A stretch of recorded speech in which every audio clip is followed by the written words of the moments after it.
Moses. Okay, we got it. All right. All right. Well, my name is Bruce Rapp, and I'm with Jews for Jesus. And Jews for Jesus, kind of odd, kind of like an oxymoron, isn't it? Like a vegetarians for meat, What's a nice Jewish boy like me doing in a place like this, huh? I don't know. How many are familiar with Jews for Jesus? Yeah.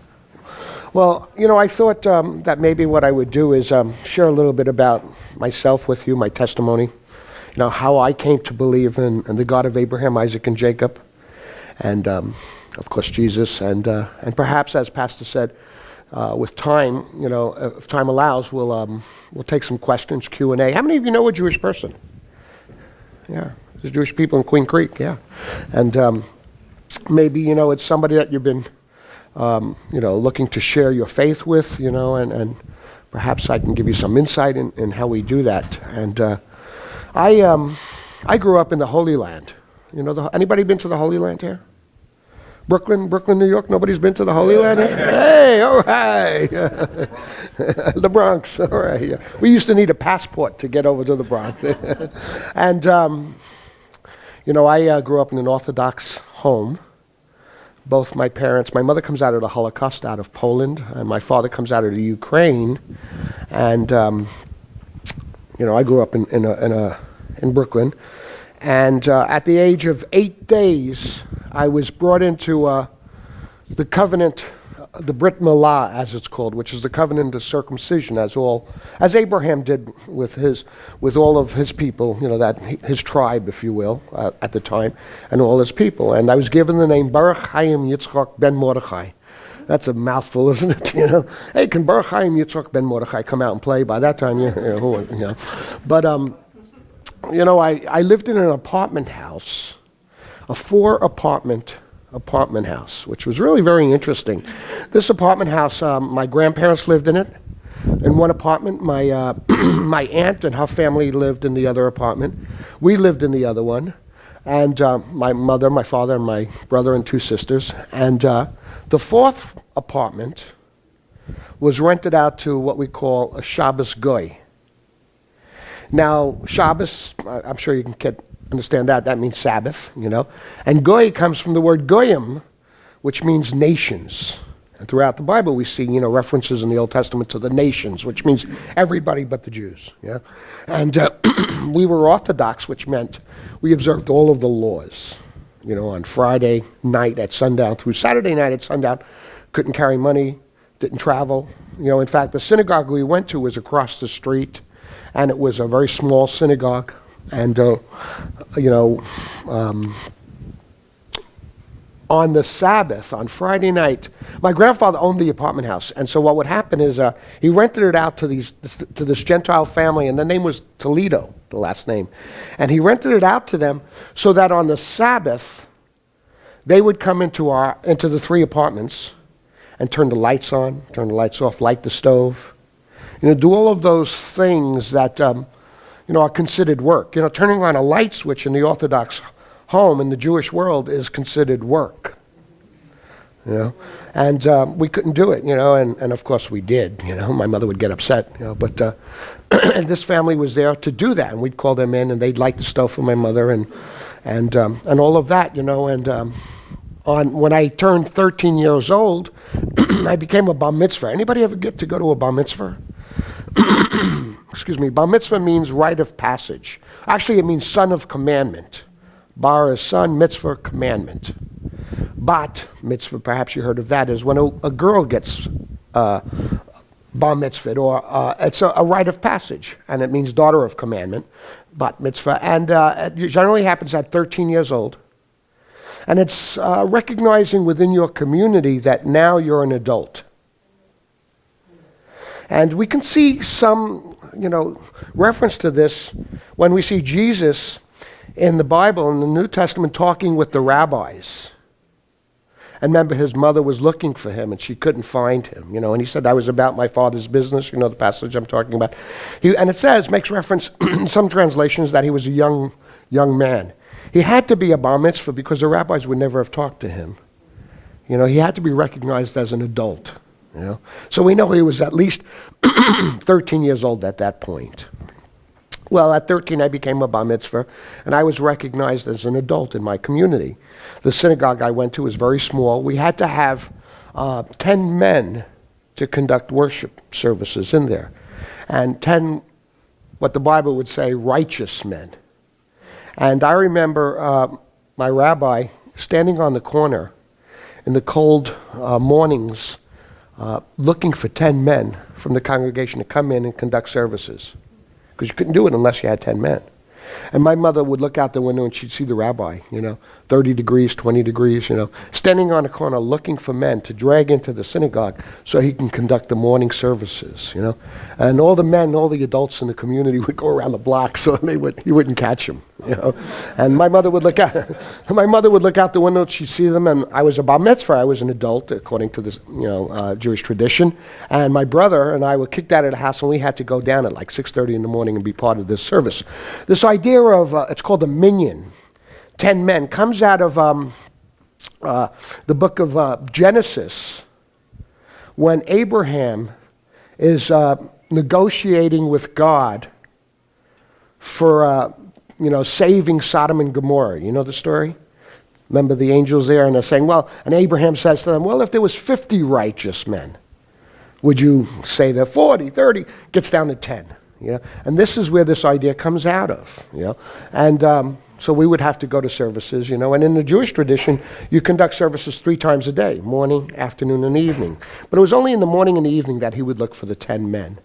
And so, I grew up in a very religious, traditional home.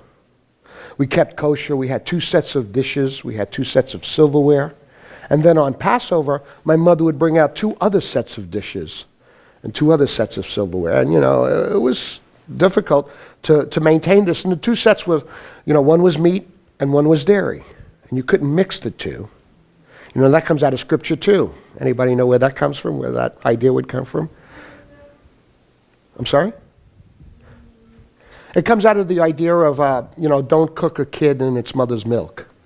Yeah, and what happens is what happened in the Jewish world is they built these fences around the law, which made it that much harder to break the law, and so now there's all these additional laws.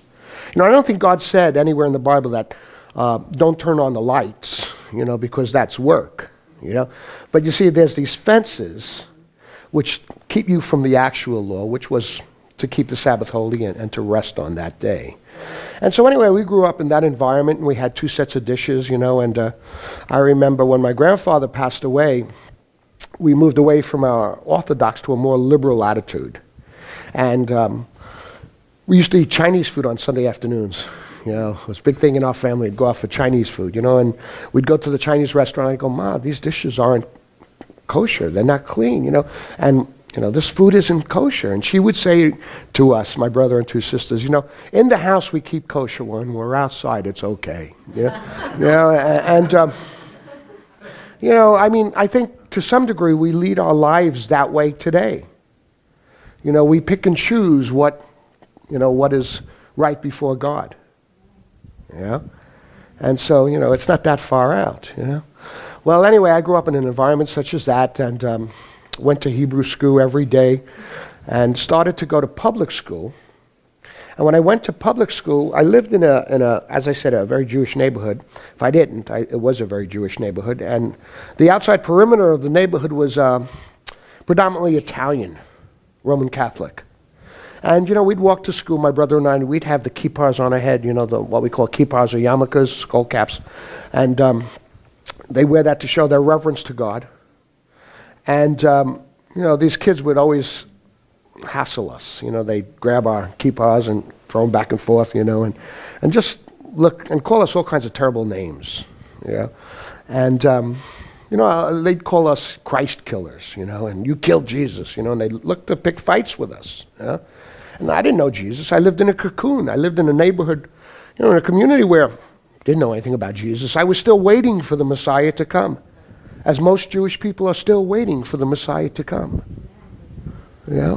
And, I'd go home and I'd ask my mother, who's this Jesus? Who's this one that's telling us that we killed? and she would spit. And she would say, Jesus is not for us. And I'd say, okay, and I let it go. And well, this continued with these guys, and I was, at this point I'm 14 years old, and they're looking to pick fights, and me and my brother were refraining because we were told never to fight, and we were always outnumbered anyway, and finally I came home one day and I asked my father, and he said, go talk to the rabbi.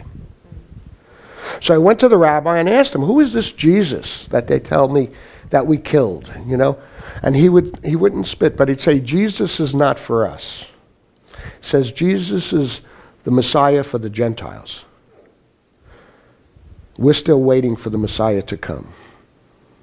Well, when I grew up in a world where, in my home, we believed that the doctor and the rabbi were the two most important people in the world. At least my mother did, And perhaps some of you can relate to that. And, if the rabbi said this, hey, you take it to the bank, And so, went on with life. And I grew up in the, in the hippie generation.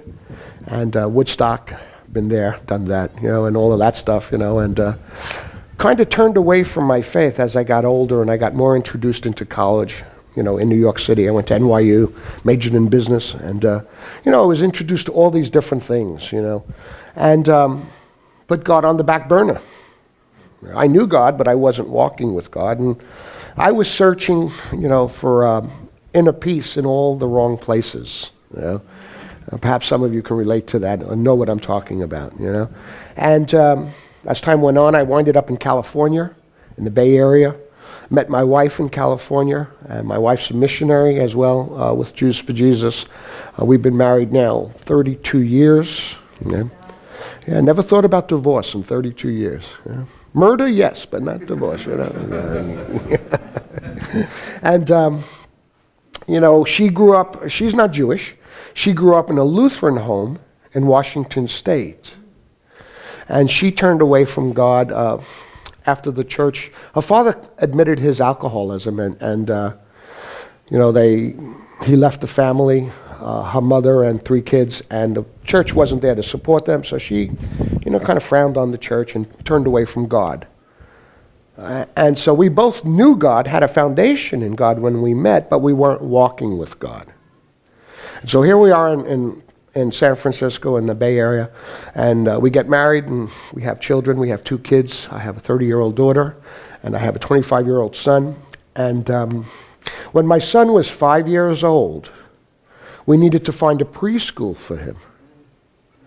And, mind you, let me take a step back. During the holidays, as the holidays we'll talk about today, the fall feast, Feast of Tabernacle, and the other holidays and Passover, and I would always find a synagogue to go to. Only on the important holidays I would go, because I still identified as a Jew. And, I felt that on these holidays I needed to be in synagogue, out of tradition. Not that far out from Christians today. C&E Christians, you guys know C&E Christians? Christmas and Easter, right? I bet the church fills up on Christmas and Easter, And, Jews are like that too with some holidays. And so, on the holidays I would go, but the rest of the year, I was living in sin, doing things that I wanted to do, And my wife and I, our second was born, and it's 5 years later, and he needed to go to preschool. And so we were looking for a preschool, and we wanted something more than just we actually put him in one, which turned out to be nothing more than a babysitting service. We wanted something with some structure. My daughter was old enough to go to public school, and she would come home and stay with her friends. But we needed to have him in a school where we can drop him off and pick him up.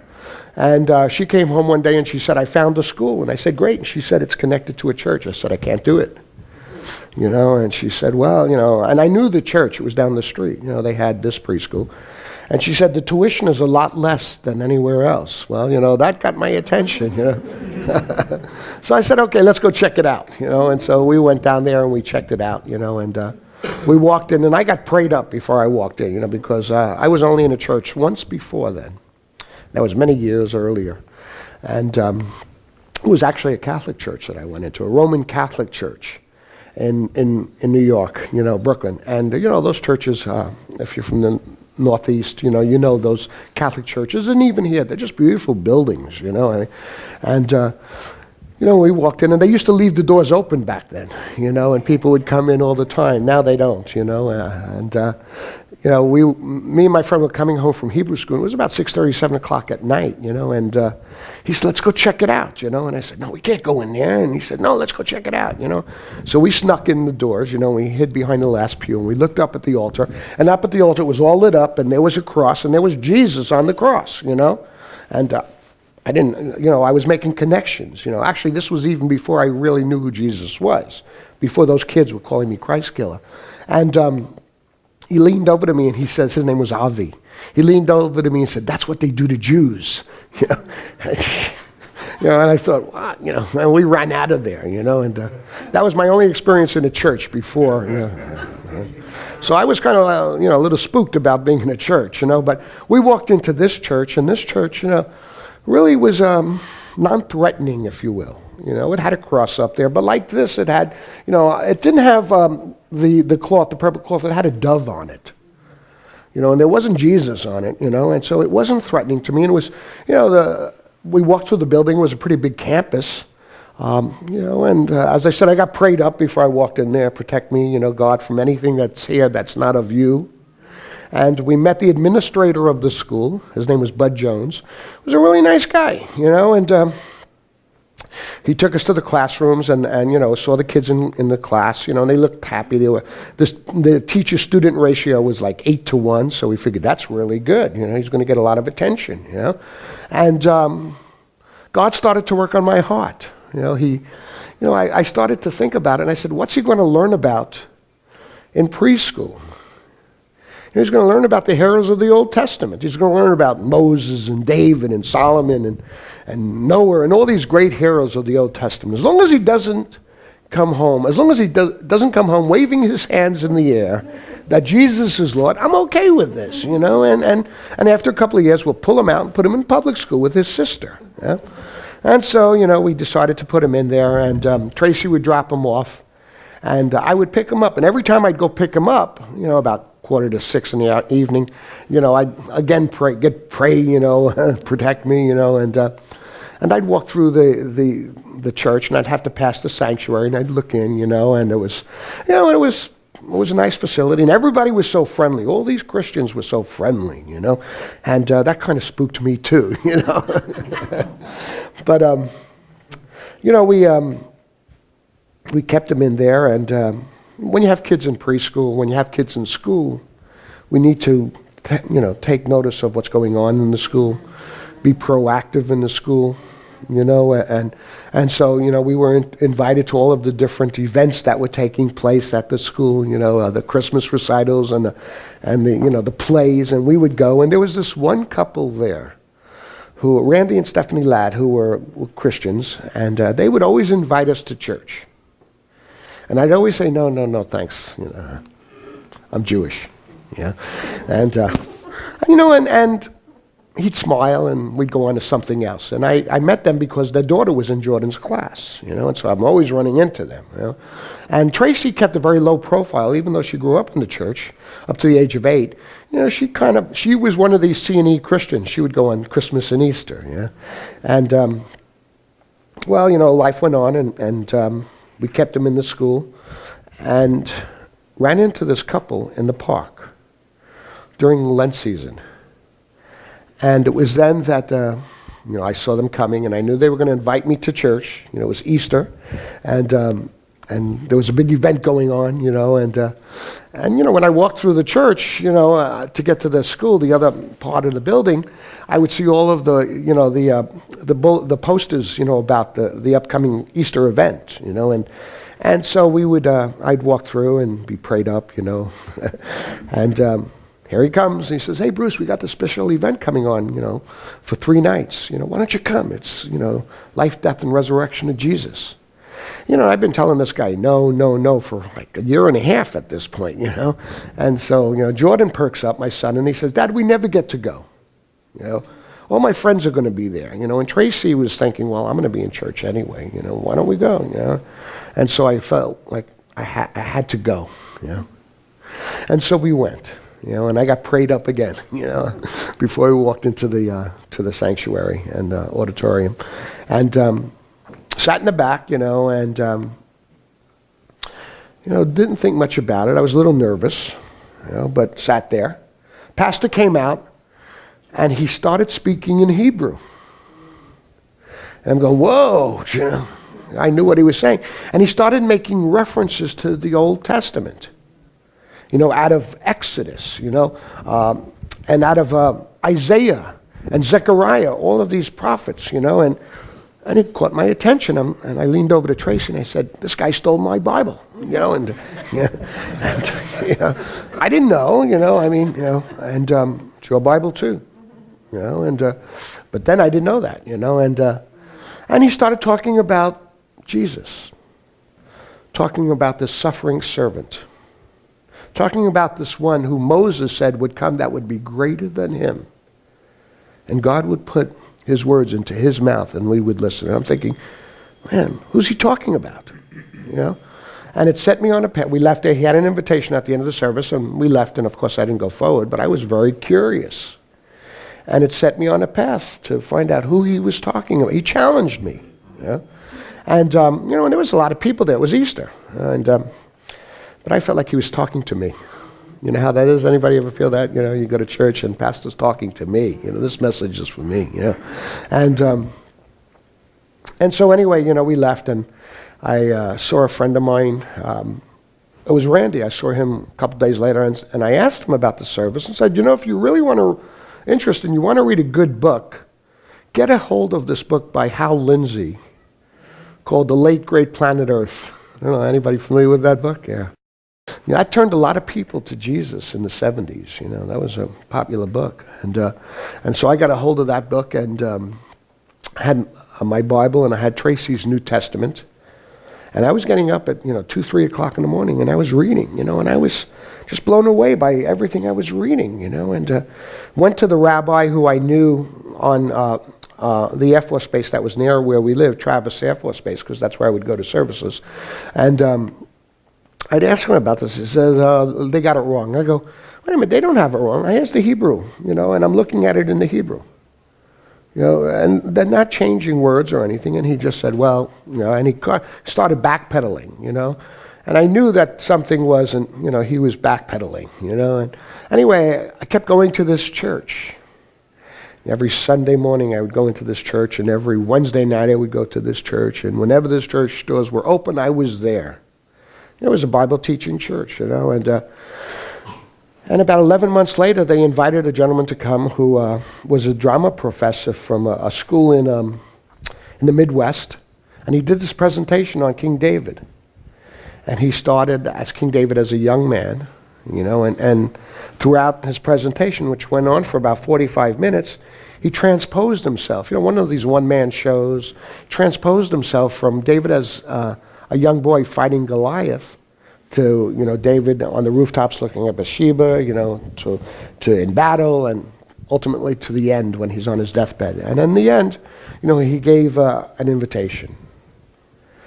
And I couldn't deny it anymore. This was 11 months later. I couldn't deny that. You know, everybody I asked in the Jewish world, they weren't giving me anything to hold on to. They weren't convincing me of that it wasn't true. You know, and I kept praying about it, kept going to this church, you know, and you know, I'd sit in the back, you know, and the pastor would always say, you know, pray, you know, to the people. Pray about it, you know. If I'm wrong, then seek God, or come to me and ask. And whatever he was teaching on, you know, and he taught a lot out of Old Testament, you know, and I would sit there and I'd go, wow, you know, here it is, you know. Couldn't deny it. Well, they gave this, drama professor gave this invitation, and I went forward, you know, and I dropped to my knees. I couldn't deny it, you know.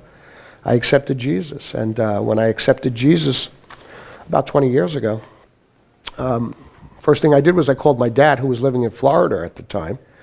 And I said, Dad, guess what? And he says, what? I said, I found the Messiah.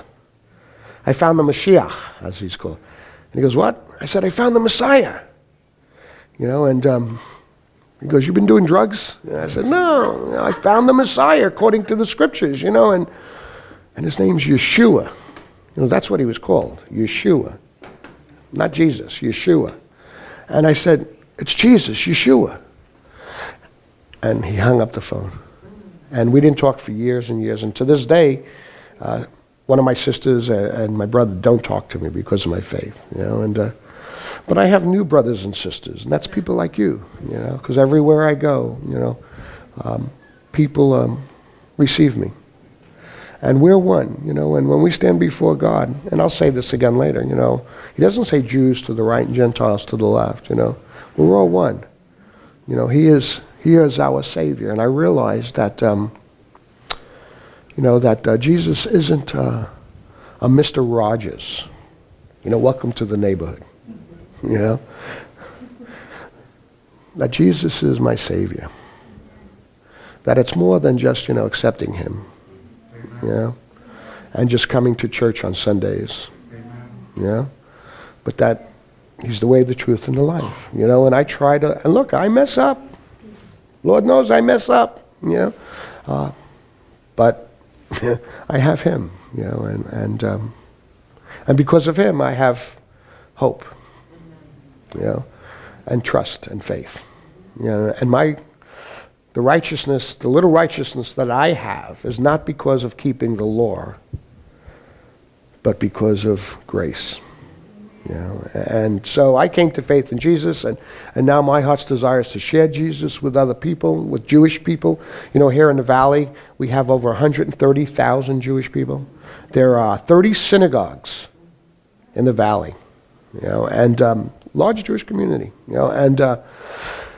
and most Jewish people hear about Jesus because of a Gentile Christian, somebody like you. I came to faith because of somebody like you, kept inviting me to church, Most Jewish people that you and I run into today generally come from, are either married to a non-Jewish person. Those Jewish people that you raised your hands, maybe if you think about it, is the spouse not Jewish?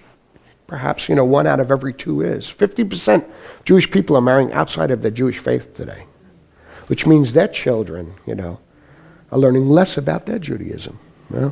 And so, first is to reach Jewish people. That's my passion. Second is to help the church understand, here it is in a nutshell, how our Christian roots are planted in Jewish soil. To me, Christianity is a branch of Judaism. Jesus wasn't a Christian. He really wasn't, right? He wasn't a Christian, He preached coming back to God. And my passion is to help the church understand, I'm a Christian. Listen, don't get me wrong. I'm 100% Jewish. I'm 100% Christian.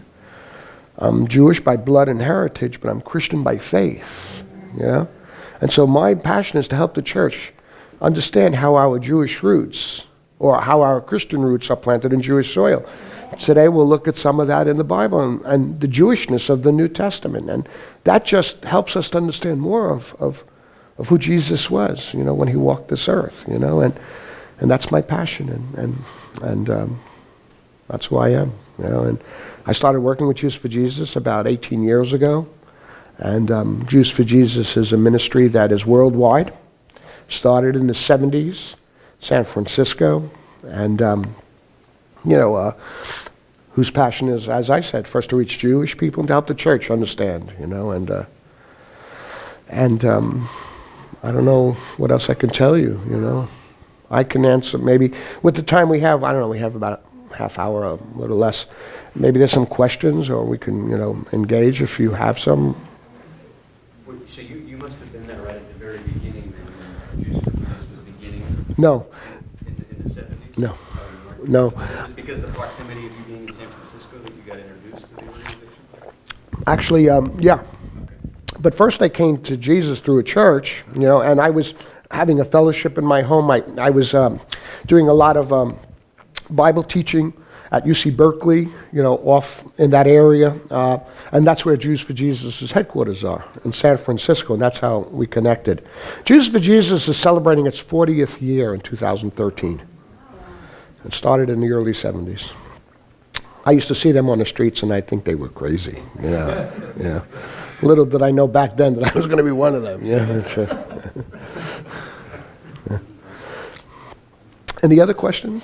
Yeah. Do you find it is it more challenging for the Jewish sects that are out there than others? Yeah. Traditionally, there's 3 branches of Judaism. There's the Orthodox, there's the Conservative, and then there's the Reformed. And then there's some other branches, It's kind of like Baptist, there's, 23 or 50 different Baptist denominations. Yeah? That right? So in Judaism, there's 3 primary ones, and then there's all these others like Reconstructionists. And the Orthodox is the ones that we see with the black hats and the payas, and modern Orthodox don't necessarily have the curls. They're the ones that would tell you that this book, the Old Testament, because they don't believe in the New Testament, they don't receive the New Testament, is the Word of God. They are the closest to us as Christians. They believe that a Messiah will come. Okay, they just don't believe he's come yet. But they believe in a Messiah, and they take God's word, literally. The conservative, which is the middle, is those that recognize that they live in a Western world, and I might have to work on Saturday, so I'm a little bit more liberal in my thinking, but I try to maintain the law as best as I can. The Orthodox live by the law. Yeah, conservative, do the best I can. The Reformed is the most liberal. The Reformed comprises the largest concentration of Jewish people. About 90% of Jewish people today are Reformed. Most of the Jewish people you and I meet are Reformed. Very liberal in their thinking. The Reformed community believes in same-sex marriages. Rabbis will perform same-sex marriages. They will have women as rabbis. Generally, you can tell a Reformed congregation by the name. In Tempe, there's one called Temple Emmanuel, which is a large one. If the synagogue has the name Temple in it, then you know it's Reformed. See, because the Orthodox and Conservative would never put the word temple in their name, because there's only one temple. You see? And so like the synagogue that I grew up in, it was called Young Israel. Yeah? Or they'll call it Beth House of, Beth means house. But generally when you see Temple Emmanuel, Temple of Shalom, it means it's Reform, most liberal. And that's the largest concentration. And one way of looking at it is that and they're the most affluent, because their Judaism fits in with their lifestyle. Kind of like the Sunday Saint, Monday Ain't type of attitude, And Kind of like your Spielbergs and stuff like yeah, And one way of looking at it is that the Orthodox generally live very close to their synagogues, because on the Sabbath they'll walk to the synagogue. If you go down to, 7th Street and Camelback or Missouri in that area, you would see on Saturday, and just park your car just Saturday mornings, you'd see them all scurrying off to the synagogues, walking, Conservative, well, the Reformed are very liberal. They'll drive their Mercedes and Cadillacs into the parking lot, and they're very affluent, generally, the doctors and attorneys. And the Conservative drive halfway and walk the rest, Yeah. But, and then you got the Reconstructionists, which would tell you, you're God, I'm God, we're all God. They're very, not New Age. The Orthodox is the way that, the rabbis of today were like the Pharisees. That gives you some sense of understanding. And we'll see some of that today in what I'll share with you. Does that answer your question? Does that help? Well, I was curious about some of those Yeah. divisions, but is one of those is it more easy to reach the Orthodox to start with the same foundation, or are they just so rooted in that Old Testament that they let it go? I think we do a lot of work on ASU campus, and I think while they are the closest to believing what we believe, they are very, very strict in their beliefs, and they wouldn't even really talk with you, because you see, the Orthodox community, the very strong Orthodox community, their whole life is centered in what happens within their religion. Generally, they live in a community that is, primarily their religion, their faith.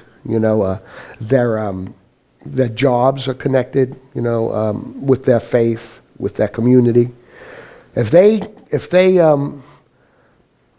would be, and they are coming one by one, it's slow, and they keep it in the closet.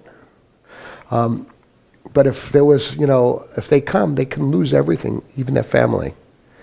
But they're the closest to what we believe. The ones that are, is there one easier than the others? I don't know. I find with young kids today on ASU campus, there's an attitude of they're not looking for spiritual things, and unless they're looking for spiritual things, I meet kids today that are Jewish that say, I don't even believe in God, but I'm Jewish. Don't tell me about Jesus, but I don't believe in God. You wonder about that, you probably know. So is there one group easier? No, it's one by one. It's same thing. I've been meeting with a rabbi who heads up the synagogue in Mesa, Orthodox rabbi. Really interesting story if I can share it with you. Last Christmas, I was coming out of Barnes & Noble at Dana Ranch on Val Vista. And I don't know if I haven't seen you in a long time. So anyway, coming out of this, and he's, during Hanukkah, which comes out around Christmas, that, he was building this menorah outside, kind of like, the Christmas tree lighting now in the Jewish world. They build the menorahs, you see the president, lighting the menorah now with the rabbi, and so he was building a menorah there, and he was giving away, potato latkes, which is potato pancakes, which is traditional for Passover to people, and just, showing people, the Jewish identity. And I walked by him, and he had his black hat, and he has 8 kids, and they were all running around giving out potato pancakes. I went up to him and I started speaking to him in Yiddish, because he speaks Yiddish, Eastern European. And I know that community speaks Yiddish, and I grew up that way. And he looked at me and he goes, "Verstehst Yiddish?" And I go, "Understand Yiddish?" And I go, "Yeah." And he goes, "You Jewish?" And I go, "Yeah." He goes, "Your mother Jewish?" And I go, "Yeah, my mother's Jewish." Yeah. Right away they're qualifying you, because your mother's supposed to be Jewish, and I go, "Yeah, my mother's Jewish," and this is all in a matter of 2 minutes, true story. And he goes, "Where do you go to services? Where do you go to shul?" The term is shul for synagogue. And I look at him and I go, "You don't want to know." Because I go to a Baptist church in Tempe. Yeah. And, this is like 2 minutes, And he goes, he says, "We should meet, and I go, "I'd love to, And so, we kept in touch over the next few weeks through the holidays. And he calls me. He calls me by my Hebrew name, and his name is Label Plotner.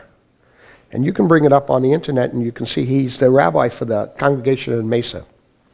And he says, "Let's get together." And I go, "I'd love to." And I'm thinking, how am I going to share my faith with this guy? And he's thinking, how am I going to bring this guy back into the Jewish, because he knows I'm Jewish, and he knows I'm not, he knows I'm very liberal in my thinking. So, but he's Orthodox, and so he wants me to bring me back into being what they call Torah observant. Torah is the first 5 books of the Bible. We know it as the Pentateuch. And so, over the weeks after I met him, I started reading this book that a friend told me about, which was written by a rabbi that talks about, it's called the Rebbe, the Messiah. Rebbe means rabbi. Rebbe, Messiah, and the outbreak within the Orthodox community. And what's happening in the Orthodox world, which comprises about several 100,000 Jews all over the world, is many of them believe that the Messiah has come. And his name is Schneerson, Rabbi Menachem Schneerson. I don't know if anybody is familiar with this. You can bring this name up on the internet and you'll see Messiah. And they believe the Messiah has come. Schneerson. And they go around and they're saying, telling people about it. And there's this division within the Orthodox community of those that believe he's the Messiah and those that don't. And he doesn't fulfill any of the prophecies, but he was what they call Baal Shem Tov, which means the high rabbi. And he was a great man. He did a lot of good things in Brooklyn. And, the story goes that when he died, when he was on his deathbed, they asked him if he's the Messiah, and he just smiled at them. He didn't say anything, you know. Well, he comes from Hungary, he comes out of the Holocaust, doesn't fulfill any of these prophecies, but he's a great man. Many of them believe that he's the Messiah, you know. And so I wanted to understand more about this community, okay, which is called the Lubavitch, okay, Lubivitch. And this rabbi from Mesa is part of that group. So I meet him at Starbucks, you know, and I'm praying, oh God, how am I going to share Jesus with him? And he's praying probably, you know, how am I going to bring him back, you know? And so there he was, he comes up and he has, you know, the payas, the curls, you know, and that. And he calls me by my Hebrew name, and we sit outside of Starbucks on Greenfield and 60, and we're talking, you know, and a number of months ago. And, you know, and a nice guy, you know, comes from Brooklyn. You know, I come from Brooklyn, you know. He loves sports. I like sports, you know. So we had a lot of things to connect on, you know. And I say to him, I say, Label, I got to tell you something. And he goes, what? And he goes, Label, I believe the Messiah has come. It's Yeshua, Jesus. You know. And he looks at me, he goes, oh, you believe in Jay, you're one of them, huh? And I go, well, you know, I believe that he's the Mashiach, the Messiah. He goes, I like you. You know, we keep talking, you know. And you know, and he's telling me I'm confused, is what he said, you know. Keep talking, and then I say, Label, I got to tell you something else. And he goes, what? I go, I lead the work in Arizona for Jews for Jesus. Yeah. And he goes like this. Well, he says, you know, he says, listen, I'd love for you to come to the services. If you come, would you not say anything don't say anything about Jesus, okay? And I said, no, I'm not going to say anything about Jesus unless somebody asks me. You know, I'm not going to go in there and, you know, and proselyte unless somebody asks me what I'm about. I've been to his house a number of times, had Sabbath dinners with him, you know, and we get into these discussions, and this is still continuing. We get into these discussions about Jesus and about the Bible, you know. And you know, he can't answer a lot of the questions that I have. But he's so entrenched in the community that he can't, you know, because, and he said to me, you know, even if it was true, I said, what if it was true? You know, how would you know the Messiah if he came today? And he goes, what do you mean? I said, if he walked the earth today, how would you know him? He says, well, you know, I said, well, it says in the Bible how we'd know him, you know. And so, you know, I mean, he knows Torah. He knows when to stand up and pray, when to sit down and pray. He knows, but he doesn't know, you know, because he's never been trained in that way, you know. So anyway, make a long story short, we're meeting, we're talking, you know, and you know, maybe God's working on his heart, but he's so entrenched in what he, you know, his community that he can't. But some are coming. It's a slow process. Some are coming, you know. Perhaps sometime I'll be able to come back, and I'll bring with me this. I only have one copy of it. It's a CD of an interview with an Orthodox rabbi, and his face is you know, blacked out. You can't see his face, and his voice has changed. And he's Orthodox, you know, and he came to faith in Jesus. And the way he came to faith in Jesus was on a plane coming back from Israel. He goes on to tell the story. And there was a Christian group on the plane, and he was sitting next to a woman who was a Christian. And they got into this discussion, and it was like 8 hours, you know, they're talking, you know. And, you know, he came to faith.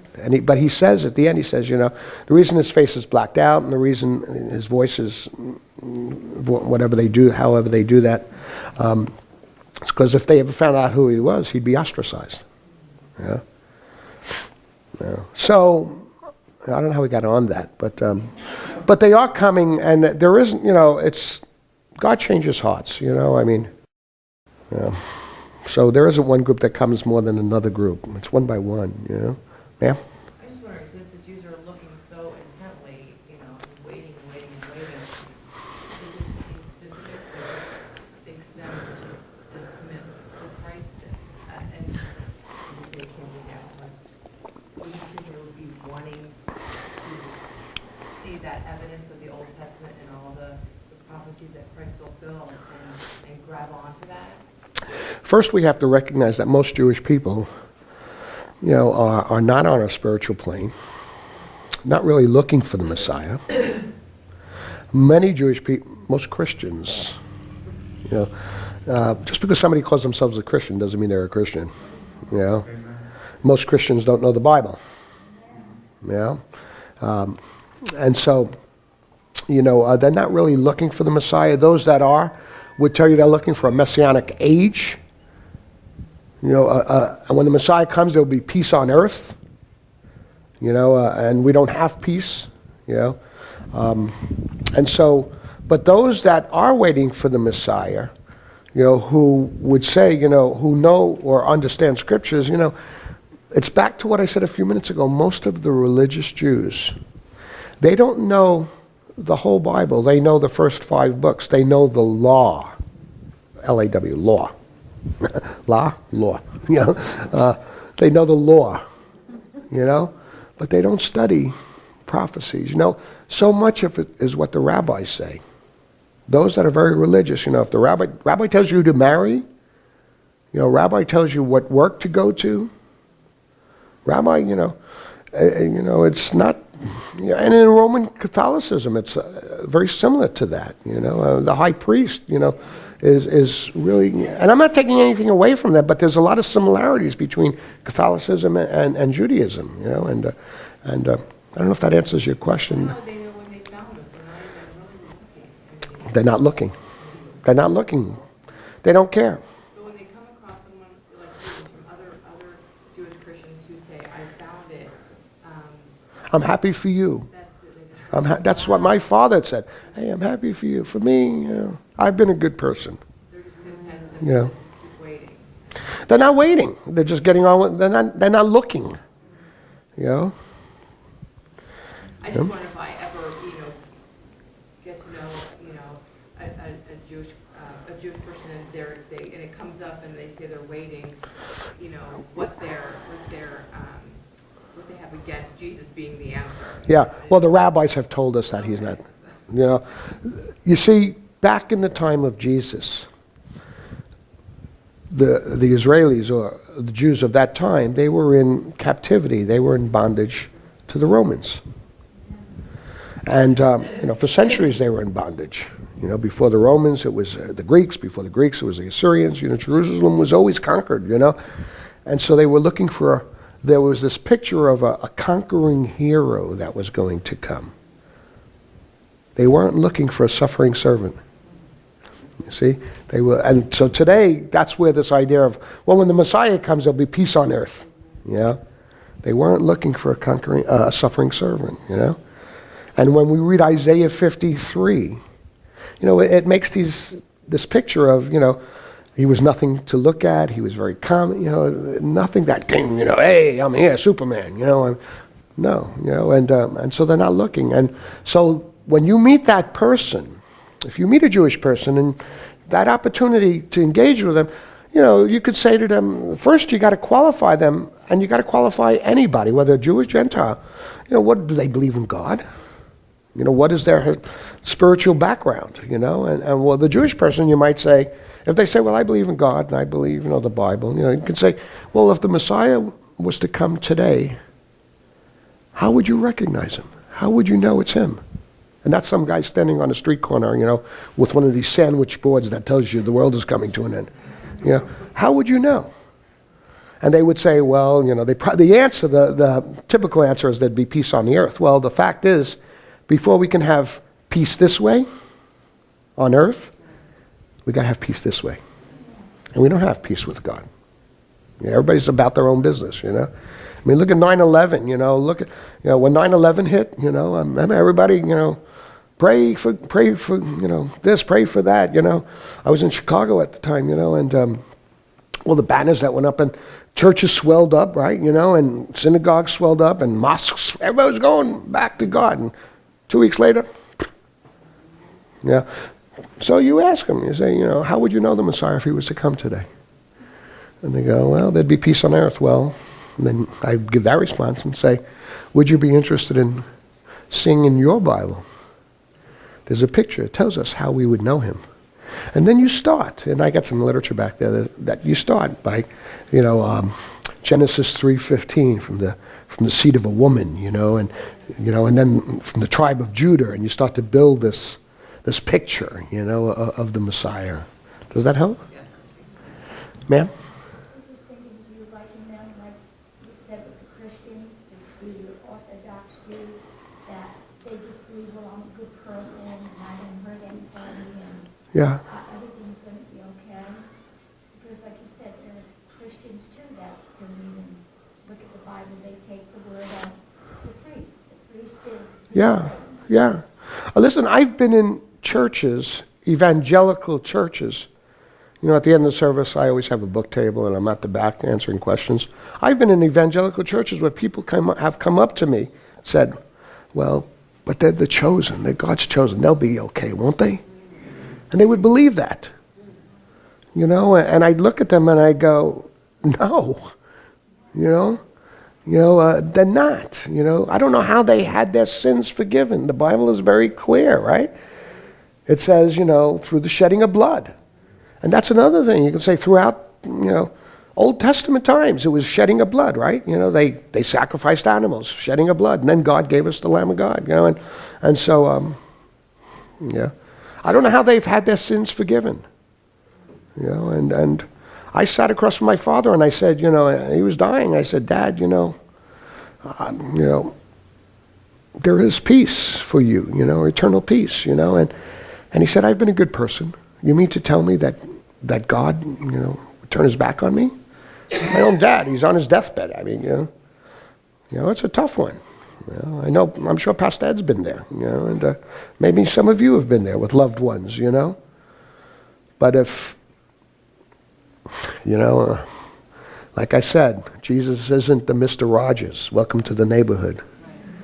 He's our Savior, and we got to hold on to that. Do you think that, I don't know, there's probably not an answer to this, but a lot of people think that God, Jesus would kind of judge you by what you were. Like if you were in court, you know, about Jesus, that God would have mercy on you because you were in court. That's a great question. I'm going to let Pastor Ed answer that one. Because that's not, you know, that's a question that your pastor could answer, you know. But I will say that I don't think that's the whole premise of Paul's letters, you know. It wasn't about law. It wasn't about knowing the law. Abraham, you know, God found favor with Abraham. Why? Not because he kept any law, but because of his righteousness was based on his faith. God said, do this, take your son up there, and he did it. There's the faith. Yeah. That's what I mean, that, you know, some people have the idea, well, you know, they weren't really taught about Jesus, so God will be merciful on you. And I don't know, that's kind of silly sometimes. Well, you know, I think that we have to be loving in the way we share our faith. You know, but we don't, you know, we can't condone that, you know. You made mention a couple times with regard to affluency in the Jewish culture. Is that something that's built from how vigilant the early Jewish community may have been towards their faith, or is it something that's more culturally built in? Culturally. Okay. And we see that today in you know, in Asian communities, you know, and, you know, education is very important, you know. In the Jewish world, you know, it was all about education, you know, all about, you I know. just wondered if from a more biblical or basis of the Torah, that all that they had to learn often, you know, coming from an Orthodox community itself, that kind of built into why they were so vigilant with regard to education. Good question. Success, Yeah, that good, came from that. good thought. But no, yeah. Most of them that are you know, educated or are affluent are not because of, you know, don't come from the Orthodox background, you know. Yeah, yeah. Two questions. I'm going to take the two. Yeah, I have time. I don't know, Pastor. You guys. It's 9:30, so this is your time. You know what I mean? Okay. The first question, the Hasidic Jews, what sect are they in? Orthodox. Okay, and then the second question, although you're no longer, now that you're a Christian, do you still have some traditions Yes. that you did as a Jew, non-practicing Jew, that you still hold to just because it was traditional? Yeah, I still, you know, when we celebrate Hanukkah. You know, we have, we light the candles, but we have, you know, a Christmas tree as well, you know. I get the best of both worlds, you know. I take off for the Christian holidays, I take off for the Jewish holidays, yeah.